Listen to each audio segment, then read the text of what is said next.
Hi, everybody. Thanks for finding us, and welcome to the first episode of the Grit, Grace, and Growth podcast. Time to spend together where we hope to share some inspirations, ideas, and personal stories that will hopefully make your day just a little bit better. I'm going to be your host, Ken Steins. Thank you again so much for finding us, and we hope this becomes a regular part of your listening experience. And don't worry, you don't have to just listen to me. I'm not alone. I am here with my wonderful partner, Kim Carroll. We're both from the Pittsburgh area. Kim is a financial advisor. She's dealt with a lot of stuff in her life, and through it all has continued to evolve and develop with grit, grace, and growth. So we're letting you in behind the scenes about why we are what we are and what we hope to do. Kim, welcome. Thank you for being a part of this with us. And tell us a little bit about yourself and what brings you to this moment with us here on the podcast. Hi, Ken. Thanks so much for introducing me, and I appreciate that you're here with me right now. Just wanted to give everybody a platform here to be able to speak to adversity and the process of reaching a successful peak in their careers and in their lives.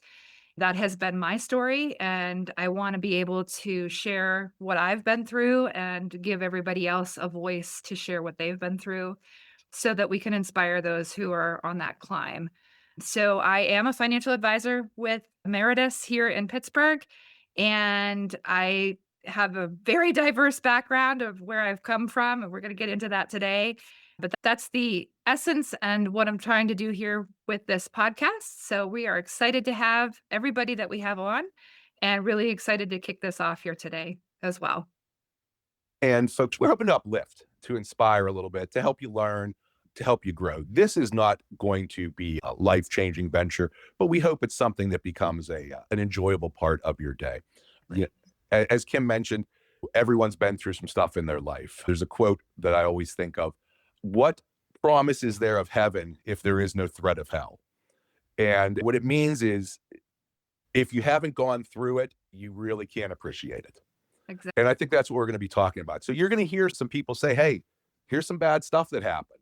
But at the end of the day, we're going to let you know that even when the bad stuff happens, that doesn't mean the good stuff is still not right around the corner. Yep, I agree with you 100%, Ken. And I really hope that you can share some laughs with us. I hope that you can share some tears with us and just feel the power of what we're trying to share. So that's my hope. And just to be clear, folks, it's not going to be a hold hands kumbaya kind of thing where we don't have fun. We plan on having some fun. And we're going to have a lot of great guests. Great. See, right off the bat, I can't even talk. I don't know if that's fun, but it lets you know that even when you make a mistake, you keep pushing through, right? That's kind of what we're talking about. And folks, we're going to make some mistakes here. We are neither of us professional podcasters. So you're going to occasionally maybe hear the dog barking in the background or the papers rustling, or we're going to mispronounce a word and stick ourselves for a couple seconds trying to figure out the correct way to say it. But that's part of the process, and that's part of life, and that's part of why we're here, and that's part of the fun, hopefully. I agree. I hope, don't judge us too harshly. Yeah, we're actually good people, even if we're not good podcasters. But part of growth is becoming that. This is our first episode, and folks, we hope if you continue to join us for episode 2, 3, and beyond, that you're going to be able to experience that growth with us as this podcast moves from two people trying to figure out exactly what to say to hopefully something that'll be a regular part of your listening schedule. One little thing we wanted to do just to kind of get things kicked off, break the ice a little bit, is there's a fun game, and everyone does the icebreakers and everyone hates the icebreaker. You tell us something interesting about yourself. Give us a fun fact. I always say you should let other people know if something's a fun fact. You shouldn't just say it is. But one of the things they do is 2 truths and a lie. You familiar with that, Kim? I sure am. I have 3 interesting little facts here for you. I'm ready. 2 of them are fake. 1 of them is true. And you're going to need to tell me which one is true, or in your opinion, and then I'll fill you in on why something is and why things aren't. And so in addition to growing, in addition to sharing inspiration, in addition to the personal stories, we're gonna drop some fun facts on you as well. And even though I just broke my own rule because I should wait for the people at home to tell me if they're fun facts. But all right, Kim, are you ready? I'm ready. I'll try to do my best here.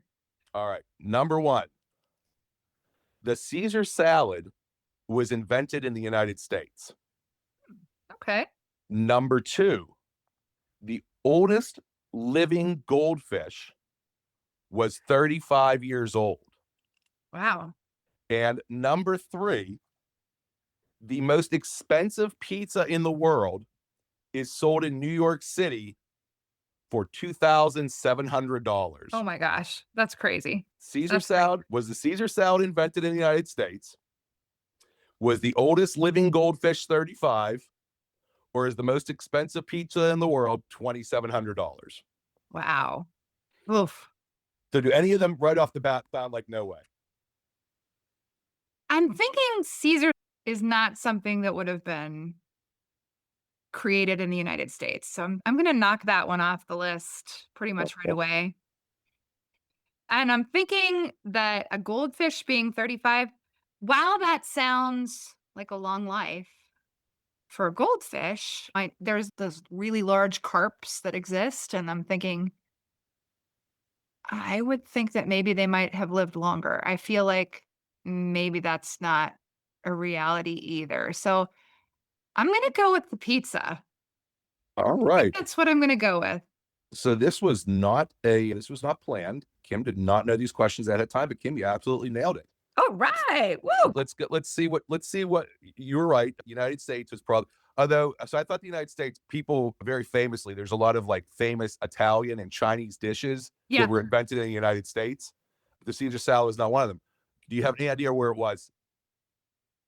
My instincts are telling me in France, but I don't know if that is correct or not. Mexico. Mexico. It was Interesting. created in Tijuana, Mexico. Okay. And they actually have a date, the evening of July 4th, 1924. There was an owner of a restaurant named Caesar Cardini. So Wow. I hope I pronounced that last name right. I'm pretty sure I got Caesar right. And it was something he just whipped up, kind of like buffalo wings. Like, hey, whatever he had kind of laying around, threw it together, and it became a huge sensation. That's really wild. So the Caesar salad is 102 years old. Yeah. Wow. It will be in July. It's only Well, 101 right now. okay. Doesn't Okay. look a day over 100, though. No, not at all. Now, let's go to goldfish.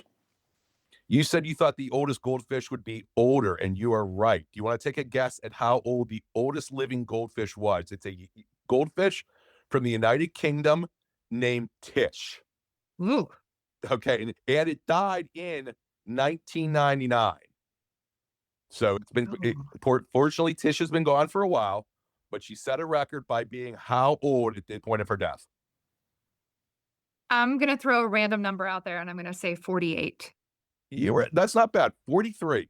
43. Okay. 43. And no reports on if they ended up just flushing her or burial at sea or what they did with Tish. I hope they gave her a proper burial. Yeah, right. Like I hope it Yes. wasn't just the cat finally got to her or something. Exactly.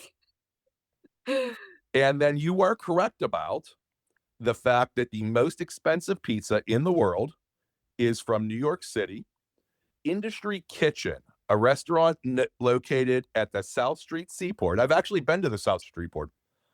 I can't say that I've been to, but I've been to the South Street Seaport before. And it holds the Guinness World Record for the most expensive pizza. You have to order it 2 days in advance. It's topped with 24 karat gold leaves, Oh my goodness. some sort of special blue cheese, foie gras, caviar, French truffles, and more caviar. That Oh, is I'm sorry. wild. The extra caviar is an option for another $700. So you can actually crank it up to 3,400 if you want. No, that's And, crazy. and I actually I saw a show where they actually bought a slice of this pizza. That's why I use this as the real thing, because I can actually vouch that it exists because I've seen it. And it just seems awful. Like I don't want to eat gold. Yes, I'm not a that's dry. wild. I mean, let's talk about that for just a second, because I know wasn't there real gold flecks in Goldschlager? Yeah, I think in small amounts it Okay. is edible, but just because something's edible doesn't mean you should eat it. Exactly. I Exactly. tell my And dog all the time, just because it can go in your mouth doesn't mean it should. I wonder how many of these pizzas they actually sell Oh, I on a maybe yearly basis. yeah, probably like one a year or something to some somebody doing something for Instagram or somebody who has way too much money. I assume it's just to bring people in because if your whole profit structure is based around selling $2,700 pizzas, I don't imagine you're going to be around super long. Yeah, and I'm just curious too, like, when they're making this pizza, do they have, like, a gold bar that's just over the pizza that they're, like, got a knife there and they're just shaving off So, little edges, or so I what does believe that look like? they actually, like, from restaurant supply stores, I would assume super high end ones. I Yeah, think they actually do sell like edible shaved gold or something, because there's a lot of um, interesting. places that like to put gold, like in Vegas or stuff. They'll put gold shavings in your drink or on your food. You know what? I wish someday I have enough money that I can make goofy decisions like that. I agree. I agree. And I'm sorry, go ahead. Although I don't think I would eat caviar, so I don't know Uh, that I'm gonna even go ahead and try it, but No, and I like seafood. I like fish. I'm sure it's good. I'm sure it's good, but at least at the price point that I'm looking at in my life right now, I'm never going to find out. it better be able to, like, make my entire day for that price. Have you ever seen any of the cooking shows where they do the shaved truffle? Like there's real expensive truffle that they have to get, and they'll cover it with everything to try to elevate the dish. Yeah, And truffle's good, but I also don't want my food covered in it just so I can say it was worth $2,500. exactly. That's But, just wild. but I'm a fat Really guy, so wild. I want my food to be good. I'm glad I was able to get the right answer on the first try, Yeah, so I know people are already thinking the fix is in probably. So if let's say you had the money, okay, would Yes. you try the $2,700 pizza with gold on it? If I had, yeah, absolutely. I would do Okay. at least a slice. I don't know that I would eat the whole thing depending on how it actually tasted, but I would 100% try it. And so then need to start working and pumping up the financial portfolio so you can go and ingest adjust one of the elements. So I can just blow my money. Exactly. But you would never. That's the thing. I'm surprised. That's why I'm surprised you would say you'd actually try it, because I know you and I know how smart you are with money. So I'm surprised that you would spend it on a slice of pizza like that. That if you reach a level where you have money to blow, that you should indulge and you should live life and enjoy. I really 100% believe that. And I preach that with my clients. We work so hard to acquire, and have resources. And when I have those clients that have a lot of resources, I tell them, you've got to live. You've got to make sure that you're enjoying life. In my opinion, there's nothing wrong with indulgences every once in a while. Is it something that I would be doing on the regular? Heck no. But for sure would try it at least once and see if it was worth anything. Yeah, I just feel like even if I had the 2,700 to waste, I'd waste it on something else. Yeah, that's $2,700 buys you. Maybe it doesn't buy you the best pizza in the world, but it buys you a lot of really good pizza. Exactly, exactly, or a really nice vacation, or And there's plenty of things that we can do with that money. that's where I like to waste my money, is to try to go on a nice vacation here and there.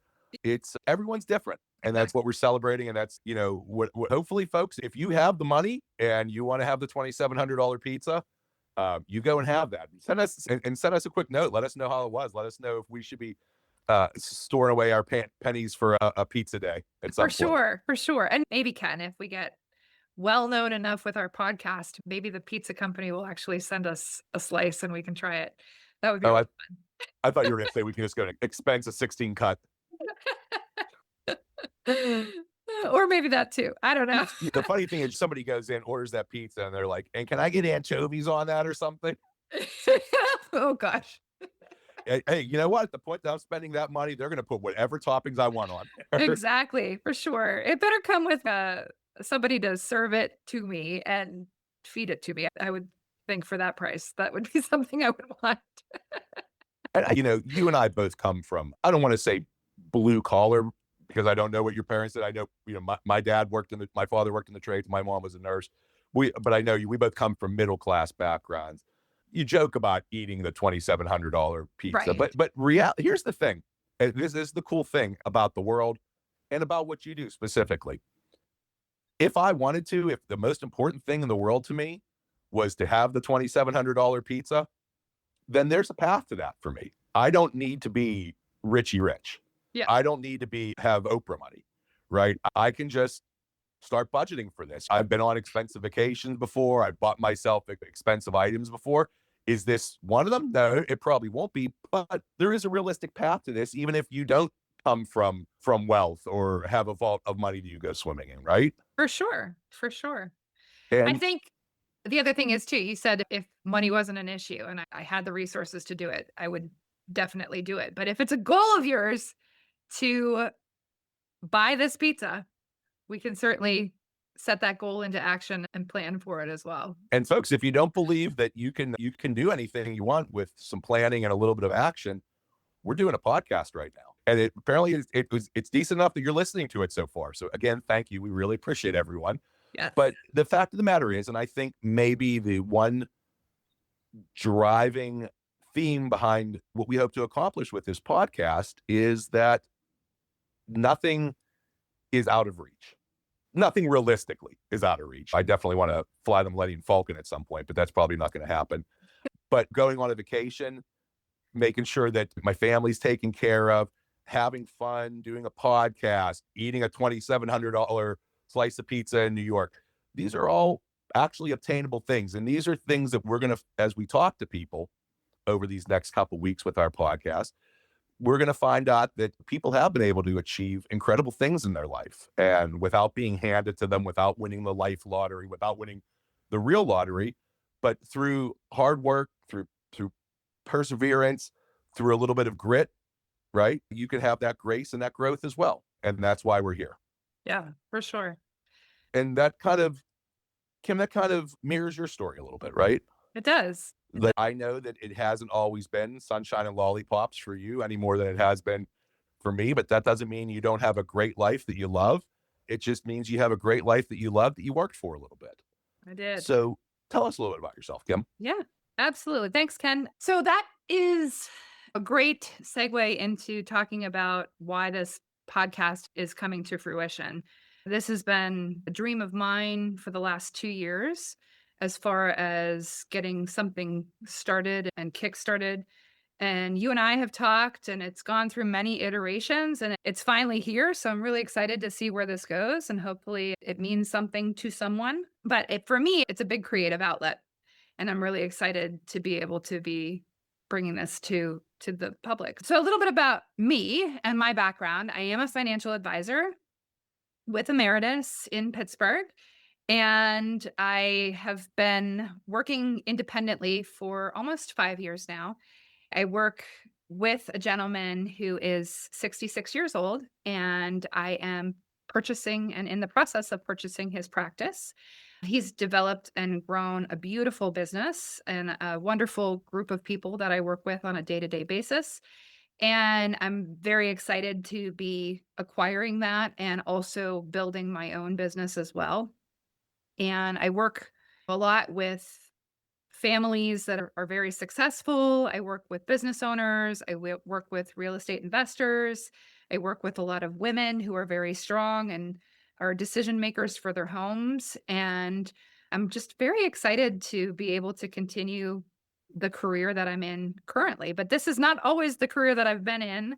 There's been a very long story and a trajectory as to how I have come to where I am at this point in time. And that's what I think is what really will inform this podcast. You mentioned that you're a financial advisor and you're doing great with that. And you are. I let you manage my money. But that's not what this podcast is. This isn't a financial analyst podcast. This is No. a podcast about people's stories and about Yeah. growth. So, folks, just want you to, we're not here to try to sell you anything. We're giving it away for free right now. We just want to try to share stories with you and let you know that, hey, everything can't be accomplished with the right attitude, with the right direction, and with the right people to help you Yeah. with it. So, 100%. and I will say, you mentioned that you weren't always a financial advisor, that this has been a recent change for you. You want to tell people a little bit about your background so they can see where you can, and again, Kim's doing as a financial planner is phenomenal, to the point that if you talk to her, you'd think she was a numbers nerd all of her life. But you weren't. Tell us a little bit about that. Yeah, I am not a numbers nerd by any means. Maybe not something you want to announce to everyone as a financial planner, but I mean, I'm good at math. I will say that, but I'm not like someone who is hyper analytical or is going to sit and crunch numbers all day, geek out on that. My background is in performing arts and in dance. I started as a dance teacher. I've been dancing since I was 3 years old. and started teaching dance at the age of 19 and taught dance for 26 years in and around the Pittsburgh area at several different studios here in Pittsburgh. Had a phenomenal career as a dance teacher, really absolutely loved teaching and have made some phenomenal friendships from those experiences of teaching kids. I have a real passion for working with kids and making sure that I'm inspiring them and trying to get them to into adulthood in a healthy way and inspire them not only with dance, but also with life skills as well. So I have 3 children of my own. Right now they are 26, 23, and 20. I have 2 girls and a boy, and they're all doing phenomenally well as well. But to kind of just back up and say, okay, here's what my experience has been. I loved my career teaching dance. It was something I was always passionate about and something that I took very seriously. And I did that all the way up to 2019. But back in 2014, I ended up going through a divorce with my then husband, who we had been married almost 20 years at that point in time. And there was enough that happened in our relationship that he did not want to be married anymore. And I was okay with that. I had resolved in my head that I was ready to move on and do something different with my life. But, when you lose that stability as a household and as a wife, it was incredibly scary because I did not know what I was going to do. As a dance teacher, I didn't make anything really. I have plenty of my social security statements that say that my max for the year was $5,000. That was my income. And that's crazy to think about that we lived entirely off of his income, which wasn't super robust either, and managed a household with 3 kids. And when I was faced with that back in 2014, I was like, "What am I gonna do? I don't know how I can't continue teaching dance and raising 3 kids and managing a household and running everything that is responsibilities of taking care of everybody's lives." So, it was a real eye-opening experience for me and terrifyingly scary because I just didn't know what I was gonna do. And for the first year, I waitressed, trying to figure it out and trying to get some footing. I do have a college degree, and my degree is in dance, and then my minor is marketing and growth. I'm sorry, not marketing and growth, just marketing. I head the marketing and growth department now as not I shouldn't say head the department. We have a field advisory cabinet with emeritus that is field driven, and I am the chair on the marketing and growth committee. But backing up, I hadn't used my degree at all, really, as far as the marketing piece up to that point. So I'm thinking, who is going to hire this woman who's now in her 40s and who has no background or experience in business as far as real world experience and has been teaching dance for 20 some years at that point in time. And what am I gonna do is the real question that I had for myself. Like, I have no idea what I'm gonna do. So, like, I'm sorry, I continued to teach dance, but I was also working as a waitress full time and making very little money. I mean, there were plenty of times that I made $25 the entire week, which is insanity, trying to figure out and how to make ends meet with what I was making. Can, can I And can I yeah, just ask you?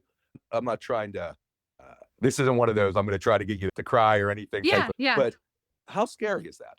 It's You have kids. You've been. I don't want to say dancing through life and make it's more of a play on words than what was actually going on. yeah, You're a dance instructor, and now all of a sudden you have the kids to worry about. You have the house. You don't have that income coming in. Your whole obviously as a child of divorce, just the ending of a relationship like that is traumatic and damaging enough without the added layer of now what yeah. and where do I go from here? How scary was that for you? Oh, it was unbelievably scary, and I was the first in my family to go through a divorce, so my parents are still together, they're still with me, which is I'm very blessed that they're here, but they didn't understand what was going on, and it was incredibly difficult how hard that is on the kids and how impactful it is on their lives was incredibly difficult. To rip a family unit apart when so much of my time was spent raising them and being with them and being a part of their lives to feel like, okay, now that gets cut in half was just devastating. It is incredibly devastating and has major impacts on families. I never would wish divorce upon anybody. I know it's a necessity sometimes, but it is not something that I ever feel that is an easy choice to make as far as a decision for a household. So, really terrifyingly scary and horrible, and trying to find every avenue of any kind of support that's out there. And we were never a wealthy family unit to begin with. There were years that we were on WIC for the kids. There were years that we were on government assistance and getting help for paying our heating bills and things like that, and food stamps and all the same thing happened again when I was separated and going through this divorce. Is I'm needing every element of something that I can get from anybody to sustain myself and keep my head above water, and any little thing that happens can be absolutely devastating. Your car breaks down, the kids need something for school, anything that kind of pops up is just can break you in a heartbeat. And there was so many times that I was terrified and scared that I was just gonna be homeless or lose everything. There was a moment that I remember where I started to, like, really understand the need to, like, for some families, and this will make me cry, so not good. I don't This wanna was not go too this deep was on not that. my intent. This was Yeah, not no, my no, no, no, I intention. know.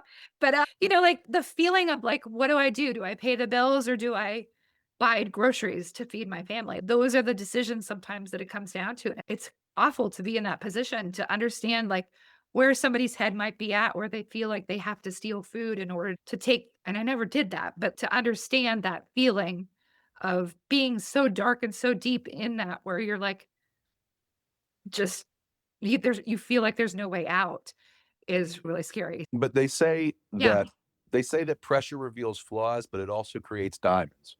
for sure. Was there a moment when you just said, "You know what? This is what it's gonna be. This is how it's gonna be." You had that grit, obviously. You talked about it never being easy, even when you guys were still together and money being an issue with 3 kids. I mean, kids are money pits, right? Right, for Um, sure. so you already knew you had that grit. At what point did you realize the grace was there as well and that you were gonna be okay and that you were gonna be able to figure this out? That's a great question. I don't know that I ever You do didn't have a that. light switch moment? No, I think for me, when I say grace, I feel like a lot of times, especially as women, we don't give ourselves grace to forgive ourselves for transgressions that happen in our lives. Or, we are very hard on ourselves. Like, why am I here? Why am I 40 years old and starting over again and starting from square one when I've tried to build a life up to this point and now all of a sudden the rug's been ripped out from underneath me and I have to pick up the pieces and start again. There's so many times where I felt like an analogy like I was drowning in an ocean and I just needed saved. And so many times that I felt like I was standing on ground that was just crumbling underneath of me. And I will say for myself, a lot of that determination came from within, because I have always been an incredibly positive person and I have always been an incredibly hopeful person. And one of my strengths is being very futuristic and looking towards the future and hoping for a better life. And so I think that helped in a tremendous way to reach down and pick me up and pull me forward. But I also want to say, I didn't get here by myself. There are, I could go back and I can list 20 people, including my ex husband, who are the catalyst for where I am today. Where this, like, if I go back and I look at the path, there are so many people that I need to go back and thank individually because they influenced my life in a small piece, in a small way that took me just a step forward and a step forward and a step forward. And there's been oodles of friends, mentors, colleagues, and coworkers in the last 12 years that have elevated me. And that would be where I think I need to internally find grace for myself and allow, like, just to know I didn't do this by myself. I didn't do any of this by myself. It's the grace of God, it's the grace of the people around me that have helped. And sure, there is a little bit of me inside there that has also lit that fire, but there was no light bulb moment. Okay, so if there was no light bulb moment, can you at least talk about your growth? Yeah, What was it that put you on the path to where you are right now? yeah, Was it chance encounter? Was it this is something you always wanted to do? Give us so I didn't want to make you cry before, but I do yeah. want to make you smile now. Tell us about the rebirth. Tell us about the comeback. Tell you the path. So yeah, if I jump back, and I have reframed my thought process on this because there was a lot of anger and a lot of hurt feelings from my divorce. And as I look back on it now, that had to happen in order for me to be where I am. So there's no reason for me to be angry about it. Like, I am thankful to my ex-husband for allowing that to happen and for me to be able to move beyond that. So I'm going to start there. And then I worked for a year within the bay where I'm sorry, back up. Mm. I worked for a year within waitressing. And luckily, I had a bartender friend who was there. And one day she said to me, she's like, I just really think that you should go work for a bank. And I was like, why? Why would I want to do that? I am an artist and I have this very creative mind and I don't want to sit still and I don't want to be at a desk all day. And like, why would you tell me to go work for a bank? And she was like, "Well, there's stability there. You get an actual paycheck that's regular, you get time off, you get benefits." And these were all things that I never had. To be able to be home after 4:30 or 5 o'clock was incredibly appealing to me because then I could be home to take care of the kids after school and make sure that, they were fed and taken care of for the evening. So that was like, oh, I had never thought of that as an option. And sure, maybe that will work out. And so luckily, I was friends with a manager at the bank because I was working as a waitress and I was coming in on a weekly basis with cash to deposit. And so I said to him, I was like, hey, I'm trying to apply to work for your bank and I can't get my application through on the computer. Is there anything you can help me with? And he was like, oh, just give me your application. Send me your application. And so I did and got a job with a local bank here in Pittsburgh. And I started out as a banker, not knowing anything. And I Not will being good at tell you, math. what's that? Not being great at math with the numbers. It just was like a total foreign language for me as far as all of the details of being a banker and knowing all of the things. We had a 2-week training seminar, and I always make the joke that if you could rewind today to the trainer and ask her in the room who she thought was gonna fail first, I'm sure that she would have probably picked me, that I would have been the one that she would have been like, "This girl's not gonna make it." Because we were coming in there with, like, a group of 30 people training as well, and there were a lot of people that had been and had banking backgrounds, and so knew all the terminology, knew all of the analogies and the acronyms, and I didn't know any of that stuff, and I was like, "I don't know what I'm doing." And started working at the bank, just doing a lot of teller work and some side banking. I was in a grocery store. The hours were terrible. I was working over 50 hours a week and had a not great manager at the time. And there was just 3 of us in that branch. For a year, it was absolute pure hell. It really was because I would get home at like 7:30, 8 o'clock at night, kiss my kids goodnight, and many times I was just ordering them a pizza having it delivered, and then they'd go to bed, and then that was it. That was as much as I would see of them. It was terrible. It was really difficult. But I had one day a substitute manager who was coming in from another branch, and he started showing me some of the ways in which I could make a little bonus from the bank, and I was like, "Light bulb. What do you mean I can actually." Yeah, there is a light So bulb. you There's did. a light bulb moment. Yeah, Why? Why do it you? was Why just do you like have to lie to me, it Kim? was an itty bitty nugget of Yeah. like, "Hey, you can do this and you can make a couple extra $100 a quarter." And I was like, "What?" So I am good at having those conversations with people and good at if there's a good opportunity to do something different, to be able to open up that conversation piece with somebody. And so I started doing that and immediately made like my first little bonus, which was $300. I was so excited. And so I worked at that branch for a year, and then I transferred to a more traditional branch that was local and worked there for about a year as well. And I had the most fun at that branch. We had a blast. It was just great. I had great synergy with everybody that was there. We were like a little family. It was really fun. It was just fun to go to work. It was fun to come home. I was having a great time. How do And things feel in that moment after everything you've been through when you're having fun and you're happy, you're not dreading every day and it wondering where each. it felt really good. It felt really good. And it almost felt like you could easily stay here in this space and you just wanted it to last forever and just to be enough for what I was trying to do. Apparently it wasn't enough for you. It So wasn't. No. I in a didn't good way. realize it until a little bit later. So, like after about a year at working at this branch, there was a licensed banker that was in the office, and he was planning on moving to a different branch. And so the manager came to me and he said, "Do you have any interest in getting licensed?" And true story, at first I said, "No, I don't want to do that. I want everything to stay status quo and I just want it to be this." And I went home that weekend and I called my dad, and who was a very successful business person.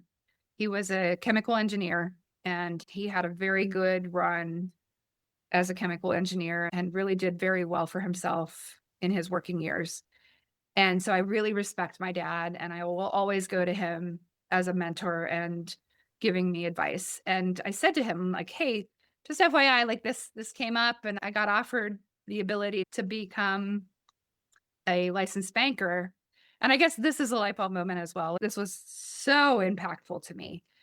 He said to me, he said, "When opportunities knock, you either take the opportunity or you never expect to see it again."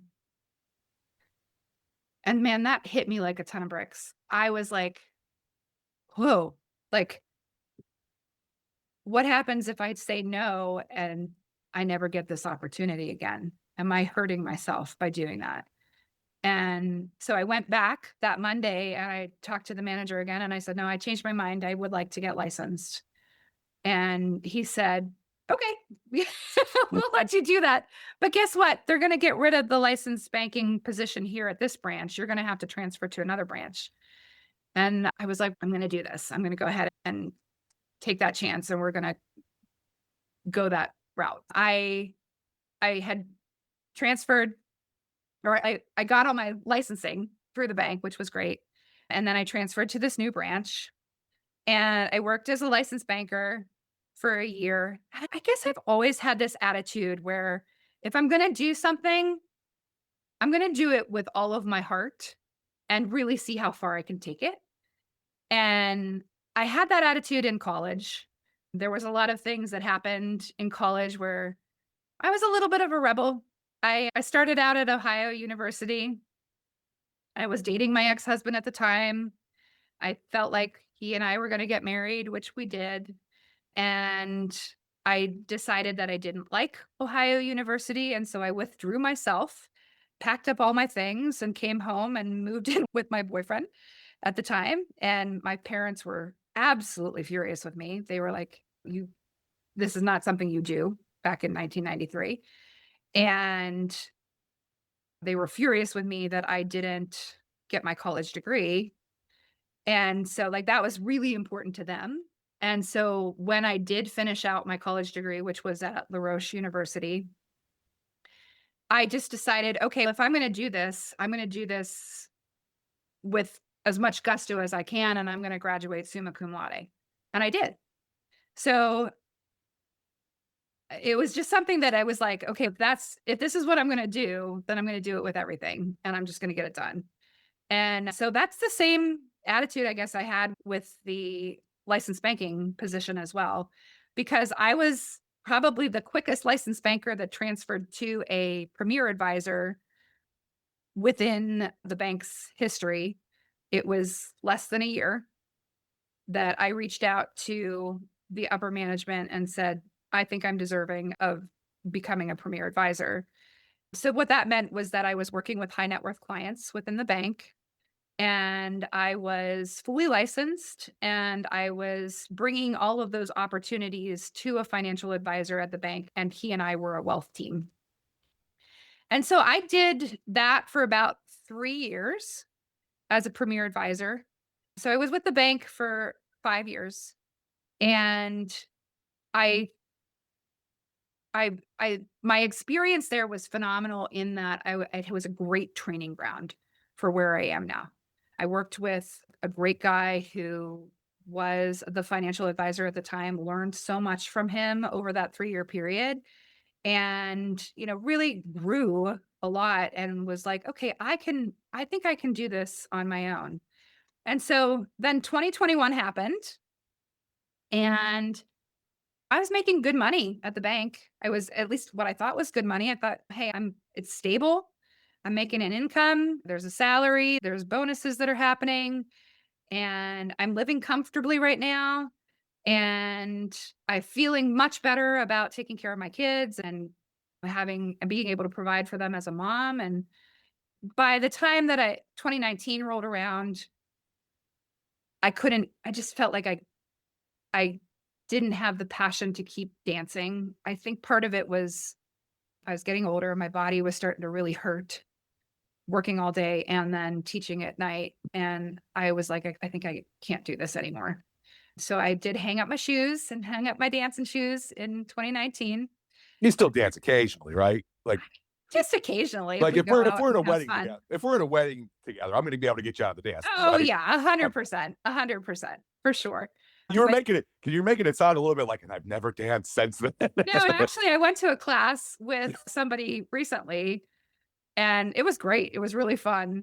I would love to continue to do that for myself, but not necessarily teach. So yeah, I will still dance for sure if I can. But like as far as the dance teaching aspect, that kind of got hung up. I said, okay, I'm done with this. I coached for a number of years, and there's Yeah. nothing like coaching to make you forget how much you actually love a sport, because Yeah. when you're in the minutia of it, when you're in actually doing it, you don't get to enjoy it as much. Exactly. Yeah. So yeah, it was really fun to go to this class. I hope that I can go to more going forward. But anyway, like jumping back to 2021, COVID happened, which was a lovely experience, right? And we were working from home, and some things started happening within the bank that I didn't like. And I was like, okay, I'm going to keep my options open here. I'm going to see what else is out there. And if another great opportunity knocks, then I'm going to take it. We'll see. I wasn't really, yeah, I have to leave. Like I said, I was successful at the bank. I was making good money, and I felt like I was just exploring and keeping my options open. And that's where Carl came in the picture. And he made this analogy, which I think is really phenomenal, which was you have to jump into the valley of death in order to succeed. And what that meant was there was like a canyon basically. And you've got to be able to take that leap, to jump into the fear, to face that, and to not be afraid of what could potentially happen. And so I always had in the back of my head, if this doesn't work out, I can always go back to the bank, and that safety net's always there. But the other great thing that I had too was Brian. Brian is my partner, my domestic partner, and he has been a huge support and always has my back and is always feeling like, take the chance. Don't be afraid. Go ahead and try it and see what happens. And I needed that. I needed that support in order to feel confident and comfortable to take the leap.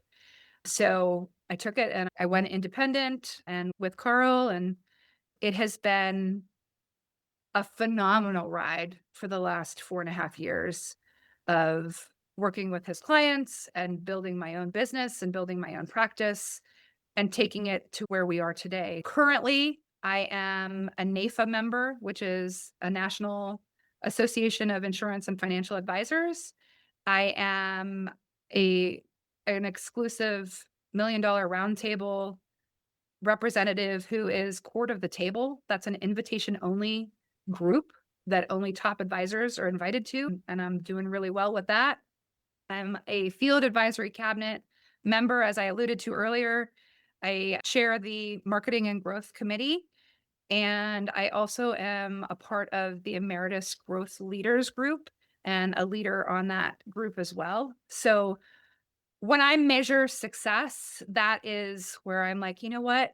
I haven't reached the top yet. There's still a lot of room and a lot of space that I want to accomplish and where I want to drive this business to. But I am definitely on my way. So I feel really good about where I am. And the journey, when I look back, is like mind blowing as to where I came from and where I am now. And Carl always implemented in me from the very beginning, like, you don't have to be this number cruncher to be successful in this business. You can be who you are.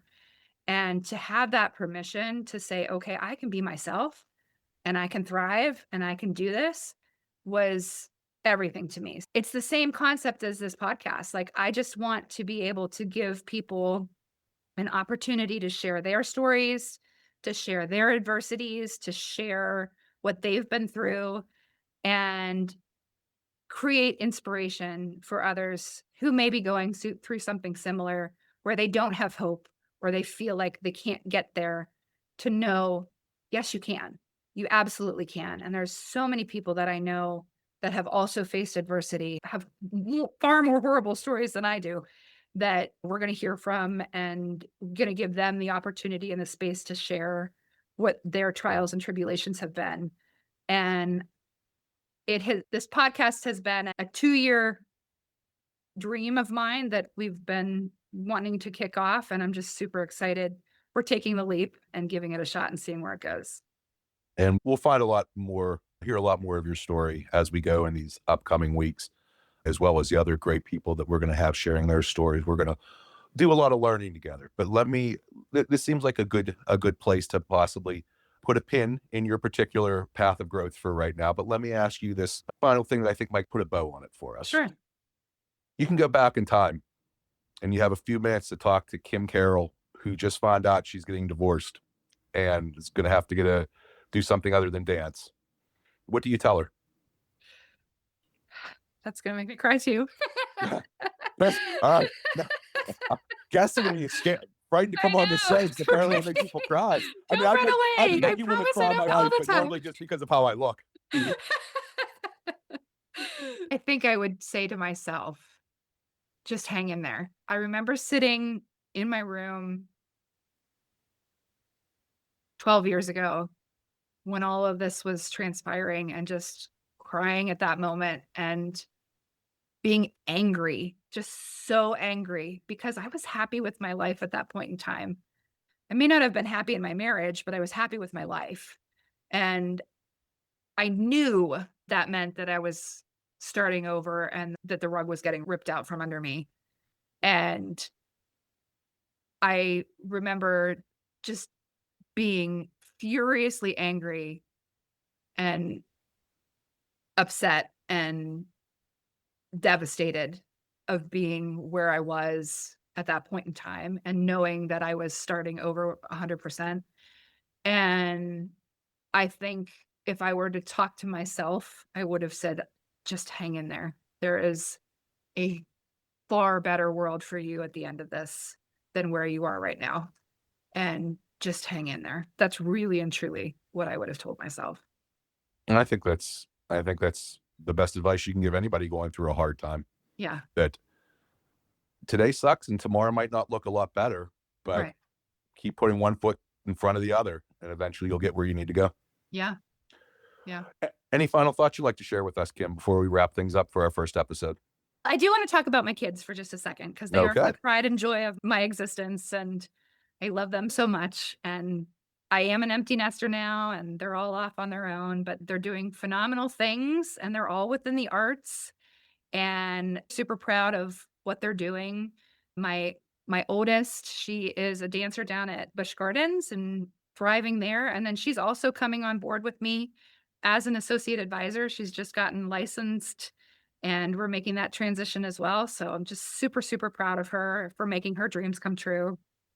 And then my middle daughter is a stage manager for Milwaukee Rep out in Milwaukee. And she's making her dreams come true and living her thriving life and loving what she's doing, and just super, super proud of her as well. And then my son is 20 and he is a sophomore up at Berklee School of Music and living and following his dreams and his path. He is a bass major there, and his declared major is contemporary writing and production, and then he has a dual minor in film scoring and writing for commercials and TV. And all of the music that you're hearing on here today is written originally and composed by Mr. Ty Carroll. So if you are interested in his abilities, please reach out and let us know how, and we can get you in touch with him as well. So just really appreciate that he has put together the music for our podcast here. So I think as much as you've changed since I've known you and everything that you've gone through and got through, the one thing that hasn't changed is you are a very proud mother. I am And 100%. from the very first day, you were talking about those kids right up to today, you're talking about them. So Yeah. some things never change, right? Exactly. They are everything to me. So, Folks, some things never change, but some things do. When we meet with you next, we'll still be Kim and I, but we'll be joined by the first of many guests. Kim has informed me that she has a bunch of incredible stories that we're going to share with you. And we're so excited, not just to share them, but that you get to hear them, because it's some really incredible people who really have some incredible things to say. And I think the overriding theme is always going to be that they're not actually incredible people, that they're just people going through their lives doing incredible things, and that anybody is capable of it. absolutely. Absolutely. Folks, I'm sorry, go ahead. Yeah, I just want to wrap with, and I am truly by heart, and the way that I make my money is serving as a financial advisor. So if you like what you hear, I really do encourage everybody to check out my website. That is www.kimcarrollcrc.com. Carroll is spelled with 2 R's and 2 L's. Don't miss it. And I encourage you to schedule an appointment with me to talk if you would like to get to know me further. And I do want to wrap with an inspirational quote for everybody. And then I'll turn it over to you, Ken, and you can take us out. So the quote that I have for you today is: "A happy life consists not in the absence, but in the mastery of hardships." And that was from our good friend, Helen Keller. I leave that with all of you, and I'll turn it over to you, Ken. Wow, so you're going to make me have to follow an inspirational quote from Helen Keller. That's nice. You're wondering. You're a good friend. No, folks, hopefully you liked what you heard today. If you did, please be sure to subscribe, tell your friends, and more importantly than anything, just join us again. As I said, we're going to have a lot of great guests, a lot of great stories, and a lot of great reasons for you to continue coming back, spending a little time with us, learning, growing, and hopefully having some fun. Once again, ladies and gentlemen, this has been the Grit, Grace, and Growth Podcast. Thank you so much for joining us. We're not trying to change your life. We're just trying to make it a little bit better.